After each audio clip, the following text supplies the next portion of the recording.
हरि ओम। जय श्री महाकाल भक्तजनों, आज हम सुनने जा रहे हैं आंवला नवमी की पावन कथा। कार्तिक शुक्ल नवमी को यह व्रत किया जाता है।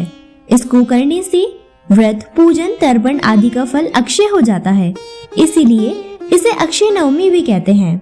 इसे कूष्मांड नवमी भी कहते हैं।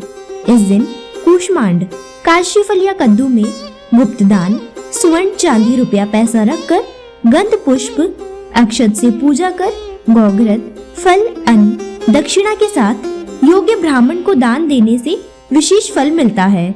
गाय, पृथ्वी, स्वर्ण तथा वस्त्र, आभूषण, आंवला आदि का दान करने से ब्रह्म हत्या जैसे महापाप का भी विनाश हो जाता है। कथा प्रारंभ। एक आंवला राजा था जो रोज एक मन सोने के आंवले दान करता था और बाद में खाना खाता।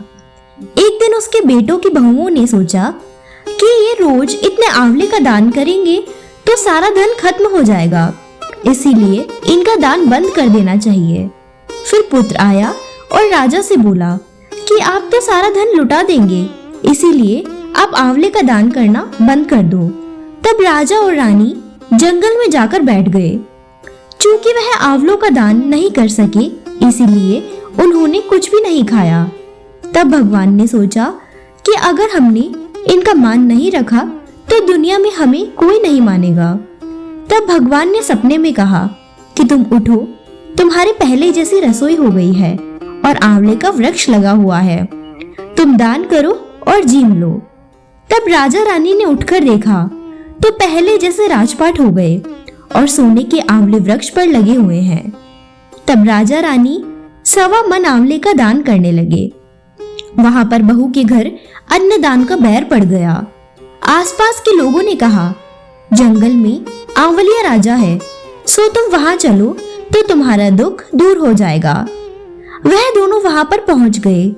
वहां पर रानी अपने बेटे और बहू को देखकर पहचान गई और अपने पति से बोली कि इन दोनों से काम तो कम कराएंगे और मजदूरी ज्यादा देंगे। एक दिन रानी ने अपनी बहू को बुलाकर कहा कि मुझे सिर सहित नहला दो। बहू सिर धोने लगी तो बहू की आंख से आंसू निकलकर रानी की पीठ पर पड़ गया। तब रानी बोली कि मेरी पीठ पर ठंडा पानी कहाँ से गिरा? तो बहू बोली कि मेरी भी सासू की पीठ पर ऐसा ही मस था। वह 1 मन आंवले का दान करते थे तो हमने उन्हें घर से निकाल दिया। तब सासू बोली कि हम ही तुम्हारे सास ससुर है, तुमने हमें निकाल दिया था, परंतु भगवान ने हमारा सत रख लिया। हे भगवान, जैसा राजा रानी का सत रखा वैसा ही सबका रखना। भक्तजनों, यह थी आंवला नवमी की कहानी। यदि आपको यह कथा अच्छी लगी हो तो इसे जरूर लाइक करें, शेयर करें और हमारे चैनल महाकाल कन्या को सब्सक्राइब करना ना भूलें। जय श्री हरि।